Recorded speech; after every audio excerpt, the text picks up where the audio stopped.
मोठी बातमी आहे, शिरूरमध्ये बैलगाडा शर्यतीवरील बंदी उठून 3 वर्ष झाली। त्यानंतरही बैलगाडा शर्यतीने ग्रामीण भागातील अर्थकारण सुधारले।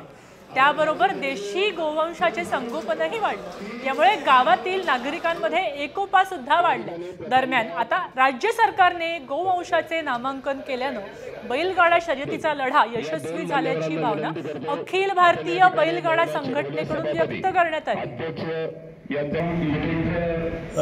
टेम्पो वाहतूक करणारे असतील बैलांची, तुम्हाला सांगतो जे दुकानं लावतात, हॉटेल लावतात, हे जे व्यवसाय हे माझ्या अंदाजाने पूर्वी जे यात्रा भरत होत्या त्या यात्रांपेक्षा माझ्या अंदाजाने 5 पट 10 पट झाले असतील। आता गाई किंवा वासरू नवीन पळाव घ्यायचं म्हणलं तर सर्वसाधारण माझ्या अंदाजाने दुष्काळी पट्ट्यात वासरू तर पूर्वी विकलं जायचं, बंदीच्या काळामध्ये 10-5 हजार रुपयाला विकलं जात नव्हतं। आज चांगलं वासरू जर घ्यायचं म्हणलं तर लाख रुपये द्यायला लागतात। हे अर्थकारणाचा गोवंश, देशी गोवंश सांभाळण्यासाठी प्रेरणा लोकांची वाढलेली आहे।